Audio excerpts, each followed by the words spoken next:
Top of the second period here on the Puck Podcast, and we will be talking about the NHL All-Star festivities from this past Friday and Saturday. Let's start off with the skills competition on Friday, and we'll start off with the fun portion of the competition. And the NHL trying to, balance, I don't know, I guess it's all entertainment value, but, trying some kind of fun outside the box things. And then you've got your traditional fastest skater, hardest slap shot, that type of thing. So they had the dunk tank for this event where you had three different teams, or actually four different teams. And you had one guy shooting pucks at surfboards. I think there was like 6 surfboards. You had to knock down all the surfboards, and then you had an opportunity to hit the target to dunk the player. And then, of course, like the fastest time would be the winner. So if the first person went and it took them a minute and a half, then the other guy had to do the same in a minute and a half or less. You had the interesting duo of Adam Fox and Igor Shesterkin, the goaltender, taking part in this. You had the Tkachuk brothers, Matthew and Brady. You had a couple of Avalanche, Mikko Rantanen and Cale Makar, and the two Cole Harbor boys, Sidney Crosby and Nathan McKinnon. The first round, Fox sent Matthew Tkachuk into the water. Then Brady Tkachuk couldn't dunk Igor Shesterkin. It was Mikko Rantanen dunking Sidney Crosby, and then Nathan McKinnon failed to dunk Cale Makar. So you had the final of Shesterkin and Fox against Rantanen and Makar. Makar went on to dunk Fox. Shesterkin trying to hit the targets. Interesting that a goalie would take part in that. Obviously, he had a bit of a disadvantage. He could not hit all the targets in time. So your winner of the dunk tank was Mikko Rantanen and Cale Makar of the Colorado Avalanche. Any comments on this at all? Did you like it? Did you think it was okay? Did you think it was dumb? I have a comment from friend of the show, Chris Kohler, via text message. All right. He was watching this, and he texted me, "This is dumb." I said, "Are you watching the NHL All-Star stuff?" Because it was just out of the blue. Just got a text, and his response was, "Yes." All right. Well, the next fun and I event, agree with him. The next, I did not, because I didn't even understand what was going on. Like I knew obviously they're trying to hit the surfboards and knock somebody in, but I'm like, is that their teammate? Is it somebody? I didn't understand who the person in the dunk tank was. Mm-hmm. Yeah. There was no correlation to be like. Anyway. Okay. Well, the next fun event was the pitch and puck, where you had 4 players taking part in this: Nick Suzuki, Clayton Keller, Jason Robertson, and Johnny Gaudreau. And basically, it was a par 4 golf course. You had a water hazard that was there, and they had basically, the best, just like golf, get it in the hole within the fewest number of strokes, so to speak. And so you had all the four players. Basically, they're shooting off a little square because there's a flat surface for the puck to go, and the pucks were white, so you could see them a little better. So they basically just firing, not really a slap shot, but kind of a lofting, a wrist shot as far as they could. Yep. The long drive winner, as it were, was Nick Suzuki of the Canadiens. Surprisingly, all 4 players got it over the water hazard and onto the green on their second shots, which was pretty good. But Suzuki was closest to the pin after his long drive. And then he was the only one. Once they got on the green, they still used their hockey sticks, but they switched it to a golf ball.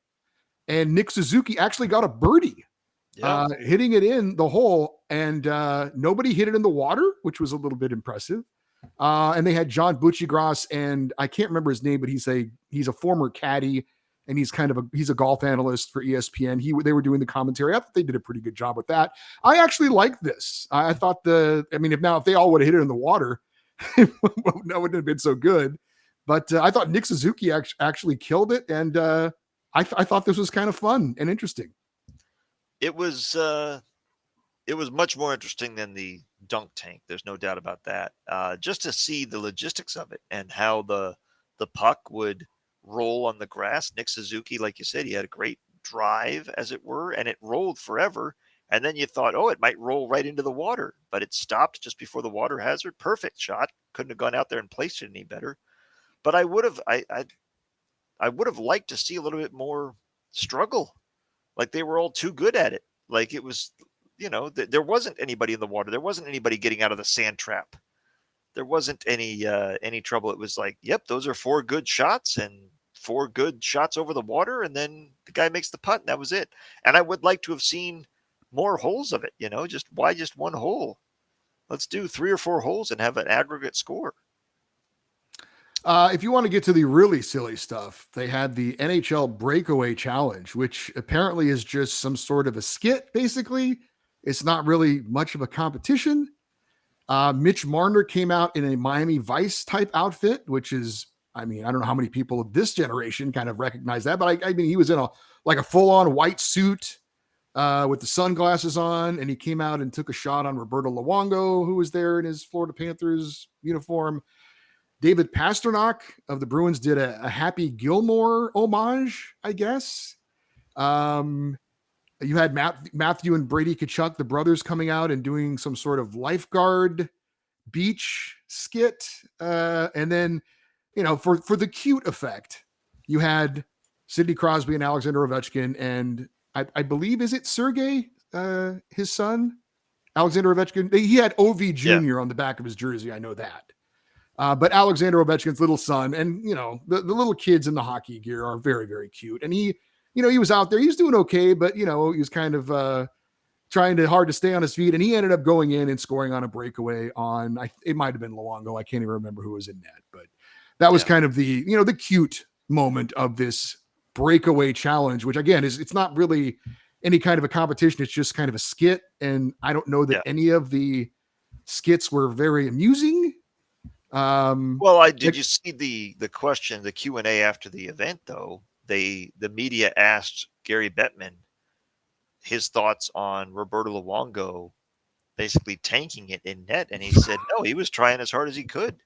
That kid actually scored on him. Yeah, the 5-year-old. He found he found it offensive that people would suggest that he would allow people to score on him. Well, speaking of offensive, did you see Dominic Hasek's comments on this?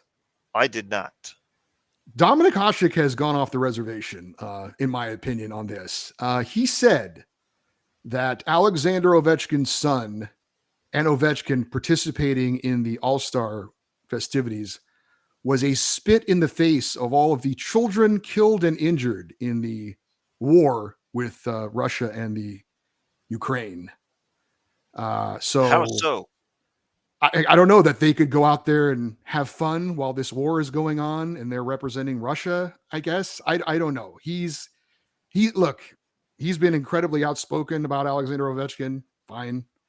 I'm certainly anti-war, and I'm team Ukraine in this fight, if anybody cares. But him equating a child on the ice in an all-star game to spitting in the face of dead children in Ukraine, it's a little much for me. Maybe that's just me, but interesting comment from the Dominator, who is just way over the top from a perspective of somebody that's a European, that former Soviet bloc European, and has seen the atrocities firsthand, knows the people that have been impacted firsthand. So he's coming at it from a different perspective. It's a little bit more of a touchy subject, obviously, for him than it is for you and I. But that's absurd. I mean, even coming at it from that perspective, a guy participating in an all-star game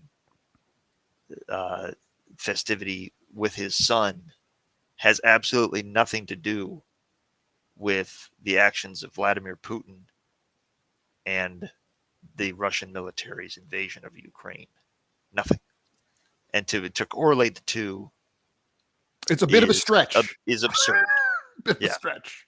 Absurd. Now, if he had come out in any kind of, if there was any reference to the Russia-Ukraine war, if there was any reference to Russia, then that would have been a whole different thing. There wasn't. So, that's a bit ridiculous. I would agree with that. We had the Tendy Challenge, where you had goalies in net, and then their partner was like behind the net. And what they would do is there would be a shooter who would send the puck around the boards to the goalie behind the net, and he would try and shoot the puck at the other end of the net into the goal. And there was a space, I don't know, maybe 6 inches wide that they had to hit. If you hit the target without hitting it through the hole, I think it was like a 2-on-1 that they would, or 3-on-1 that they, or 3-on-0 that they would shoot on the goalie, the opposing goalie. If you hit the target, I think it was a 2-on-0. And if you missed the target completely, it was just a 1-on the goalie, 1-on-1 with the goalie. Anyway, there was only one goal scored in the first round with the Central Division against the Pacific Division. The goalies were Stuart Skinner and UC Saros for the Central. Nathan McKinnon scored the only goal. Nobody in the Pacific Division, I don't think, scored a goal. So there was that aspect of it. I thought it was interesting that Connor McDavid was shooting for the Pacific, and he tried a halfway decent move. And John Butchergrass said, "Oh, he was really trying there," which kind of summed up the effort level of all this. And which is my biggest complaint about pretty much everything that goes on with the All-Star game, is that they're really half-assing it with almost everything they're doing. They're not really trying for the most part. Now, when they're Right.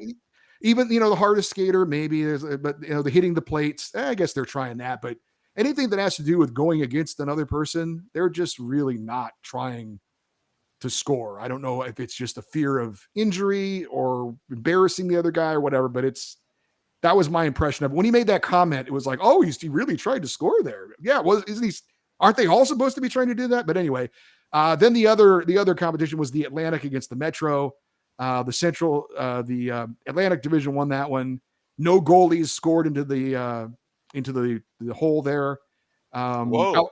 Yeah. Alexander Barkov did have a kind of an interesting toe blade shot, which was kind of the only real interesting move that anyone tried. Everything else was pretty much straight up and not all that interesting. Sarah Nurse, there were some female participants in this as well. Sarah Nurse scored one of those Forsberg move goals, which was nice. It was a nice move by her. The women actually did try to score, so kudos to them.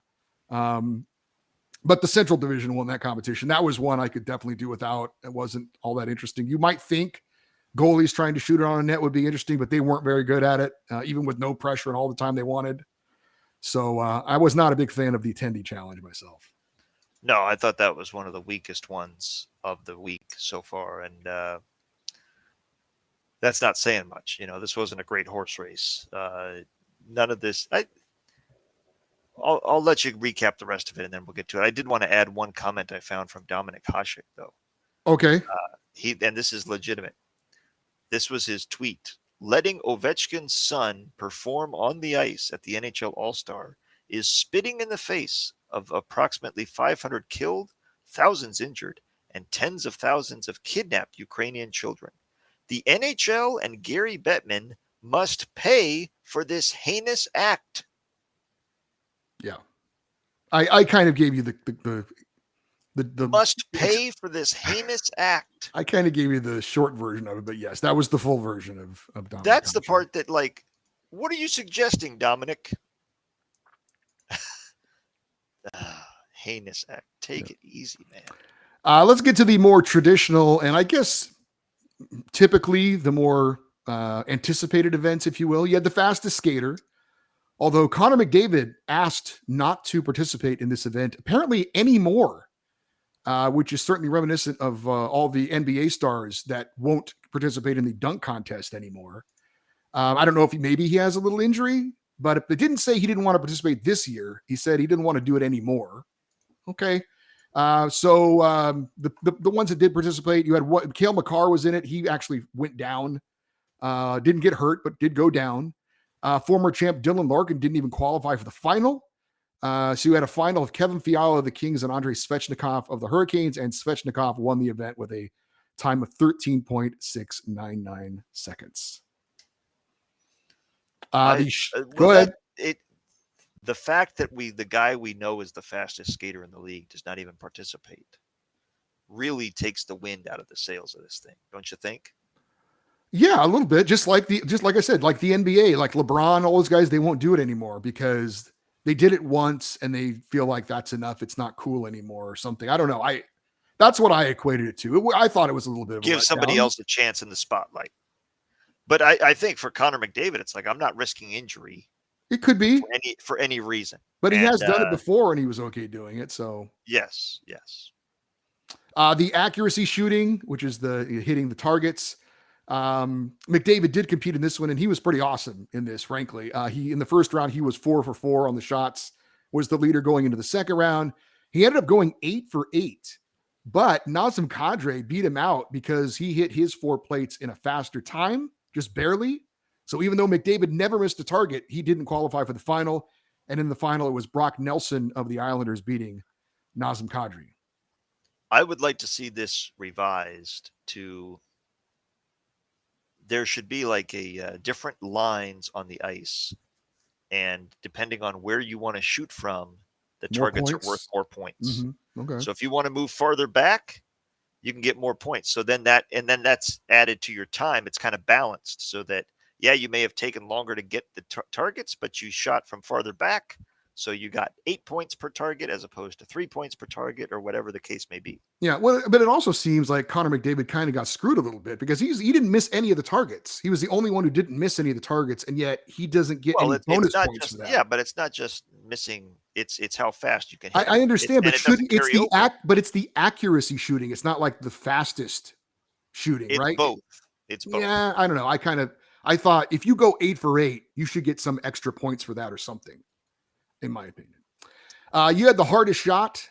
I did not like that this did not have the radar gun. Apparently, they used a chip in the puck to record the speed, which made for a delay in knowing what the speed was, like a, I don't know, 3, 4, 5 second delay, which doesn't sound like much, but I liked the hit the puck, see the time. Yes. Waiting for it was weird. So I did not like that. I agree with that 100%. You want the immediacy of it, and a 4 or 5 second delay on TV is a lot because the guy's finished his skate, he's back at the blue line, he's looking around, and then all of a sudden you see the result, and it just loses the impact of seeing it immediately after the shot. How about Elias Pettersson, though? I did not know that this guy could cook it. He hit both his shots over 100 miles an hour. He was the only one to do that. In fact, matter of fact, of all the other players, Alex Ovechkin, Seth Jones, Josh Morrissey, and Rasmus Dahlin, only one other guy broke the century mark, and that was Dahlin. But Elias Pettersson wins the competition 103.2 miles per hour on the slap shot. And I was like, wow, I did not know he had that. That's quite the blast there for him. So congrats to him. Yeah. We don't, the problem, what this reminded me of is we don't see a lot of slap shots in the game anymore. Not from forwards. You see him from the point, right? From the defenseman. Yeah, but you really, the guys just winding up and letting it rip. Very rare these days. And I'd like to see that more often, especially when a guy like Elias Pettersson can fire it over 100 miles an hour. Knowing that if he's coming down the wing and you see him winding up because, the guy took away the pass. Okay, I'm just going to try and blast it. That would put a little trepidation in you. Well, you think? You remember in the past when Al McGinnis winded up at the point, anybody that stood in his way, you were like, sir, I tip my hat to you. Right. So there was definitely that part of that. Al Iafrate, Al Planet letting it rip, just clear out. I'm not blocking that shot, man. It's a business decision. By the way, Rasmus Dahlin in the All-Star game because of an injury, unfortunately, to Tage Thompson, where he had to drop out at the last minute for the All-Star game, which was unfortunate because he's having a hell of a season. Yeah. So like I said, as far as what we liked or what we didn't like, I kind of liked the pitch and puck. I thought it was pretty cool. The traditional ones are the traditional ones, I guess. But like I said, kind of like with the game, which we'll talk about briefly, I just would like to have seen a little more effort. I don't know why on some of these things. Like I said, it seemed like they were just going through the motions. I don't know if it's because, like I said, they don't want to embarrass the other goalie when they're doing this breakaway challenge, or if they're worried about if they fire a real hard shot that there's going to be some sort of an injury to the goaltender or something like that. But I just didn't think that there was the effort that I would like to see in some of the events. And the same thing goes for the All-Star game. I just wish We've talked about it before, and we'll talk about it again. But I don't know. Any final thoughts on the skills competition before we talk about the game real quick? The games, actually, plural. No, I mean they're trying to do stuff that's local and regional, and that works for Vegas and Florida. It's going to be tougher as it moves around a little bit. You said it's going to be in Toronto next year, correct? Yes. So what do you do there? That's, it's going to be freezing cold outside, most likely. Uh, they don't have iconic beaches and structures like Vegas and South Florida do. So it'll be interesting to see what they come up with. Maybe a little bit more of I'd say they play a little bit more of the outdoor hockey, but they've already ruined all of that with so many Winter Classic games and outdoor games. So it'll be interesting to see what they come up with. But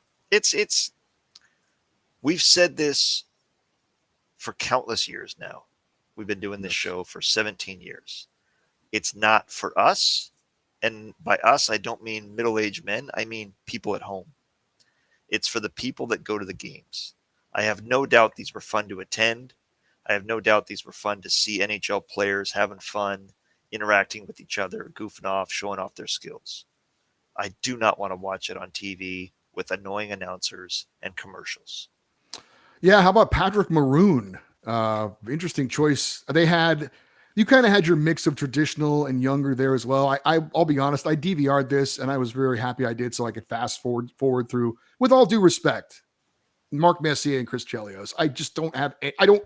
I respect the hell out of them as hockey players. I don't care to hear them say anything. So I was very happy I could fast forward through all those. PK Subban was there, and kind of a younger, generation guy. He was down on the ice skating around. He did some interviews. He was okay. John Buccigross was one of the announcers. They had some other, guys mixed in, Brian Boucher and things, talking about goaltenders they had.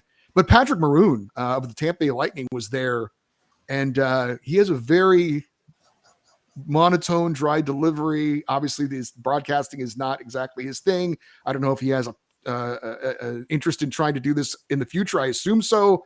I mean, I get wanting to try and get maybe some current guy out there, but he just didn't have much personality and really didn't add much to it at all. No, I have the same. This is an idea that I've had for a couple of years now. These All-Star games, not only some of the participants, but like Sir Ovechkin's kid, but the announcers, the sideline reporters, the people on the ice interviewing them should all be either sick kids that are hockey fans from that area that have, good enough to get out there and get them to live their dream and talk to their favorite players and be on the ice with their favorite players, or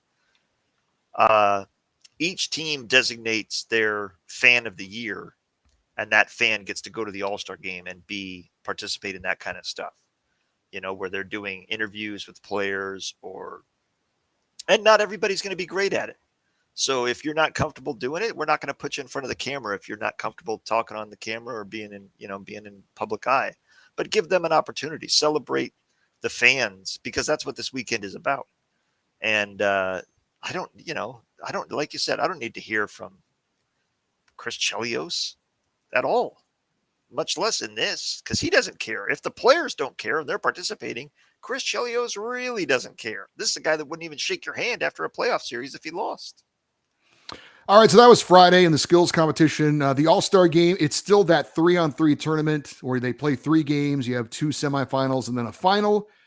Some of the draws going in, you had the Tkachuk brothers playing together in the Atlantic Division, and then you had Crosby and Ovechkin playing together on the Metro Division roster.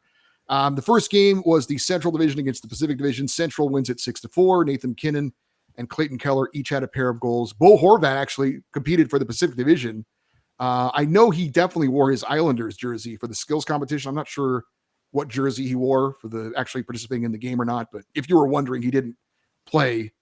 He did play in the Pacific in the All-Star game. These other semifinal game, the Atlantic beat the Metro 10-6. Matthew Tkachuk had a hat trick in the win. Johnny Gaudreau a hat trick in the loss. So you had the Atlantic against the Central in the final, and the Atlantic Division wins it 7-5. Dylan Larkin had a hat trick for the winning team. Your most valuable player of the NHL All-Star games was from the home team, Matthew Tkachuk. your MVP? I'm as surprised as you, Ed, Yeah, that the hometown guy got the nod. Now, granted, he had a very nice weekend, but that ballot was filled out before the game started. probably Uh, so. Yeah. yeah, and again, it's for the fans. I just, the older I get, the less I care about these. And I did care back as a kid. I would watch All Star games. I would watch the Pro Bowl. I would watch the MLB All Star game as a kid because I just loved sports so much, and I would just voracious. I wanted to see my favorite players doing whatever. I mean, let's be honest though, a different time and a different era where there were lots of times we didn't see these guys. You know what I mean? Like Correct. with the All-Star game, when you had the collection of all the great players, you know, you got to see that player from the Yankees that you didn't see very often, or that player from the Cubs you didn't see very often. You know, we saw the Dodgers or whatever. National TV broadcasts were not what they Yeah, are. it's not special anymore because we see all these guys now with whether it's highlights or actual games and that kind of thing. So there's that aspect of it. Yeah. But it's also gotten to where, as you said, I don't think the players care nearly as much anymore as they used to. There used to be like pride for your, especially baseball, like pride in your division. And then, and you know, if we're going to talk just baseball, there was that, you know, you only met in the World Series, American League, National League. Now you've got interleague play. That's completely, you know, blown that away. You know, you obviously work at the NFL Network. They had a flag football game this year replacing the Pro Bowl. I thought that was a complete abomination, frankly, although I get it. It was better than the Pro Bowl. I'll say that. What was better than the Pro Bowl? I'd rather watch the flag football game from these guys. Well, considering they didn't tackle anymore, sure. But it's just the fact that people are tuning in to watch a flag football game is, to me, just an absolute joke. Who gives a? I don't want to see these guys playing flag football. I want to see them playing football. They're football players. So this is not specifically an NHL problem. This is a problem in all the leagues. All the leagues are having this problem with their all-star games, and they're all have their issues for sure. And it's funny in a era of maintenance days that they still make them go through with this in mid-season. This should be an end of the season thing or beginning of the following season. Who were the all-stars for the entire season? We name that team at the end of the year, and just before training camp starts, we have a gathering of all these guys to celebrate last season. They goof around, they play these games, they have fun, they remind you of how excited you are for the coming season, and they play then. Because then we might watch it because we're starved for entertainment. We haven't seen hockey in a few months. Right now, it's honestly a break for me as a fan to just be like, well, I'm not going to watch any hockey this weekend then. You know, I usually watch in a couple games. I have no interest in watching these guys knocking around a golf course. What the hell do I care? So I only watch it because of this show. And as for the game itself, I've said this every year. I just wish they'd be a little more competitive in playing defense. It doesn't mean you got to hit anyone. I'm not asking you to stand in front of a shot and block a shot, but that doesn't mean you can't actually play a little defense and just try like you try in practice. How about that? And I know that there's, I don't want to get hurt.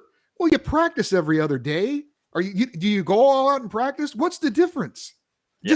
Just give me that effort to make it somewhat competitive instead of just, you know, going through the motions, but they won't, and they don't. And it's not going to change. I find all these I get, you know, people have jobs and they got to put content out, but every year after these games, we got to re-examine what should we do? How should we change it? There's no putting the genie back in the bottle or the toothpaste back in the tube or whatever cliche I want to use.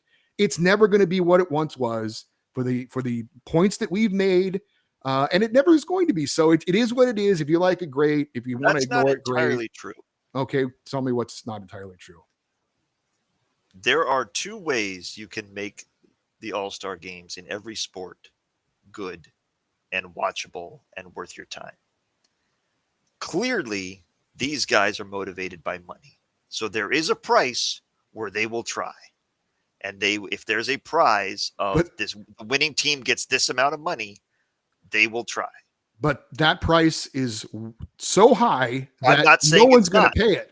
I'm not saying it's not. I'm saying that price exists. So that's option number one. It exists, but it's not realistic because they're not going to put that kind of money up to where it's going to make it worth their while. I didn't say that somebody putting it up was realistic. I'm saying that's an option. That's one. Okay. Number two is hypnosis.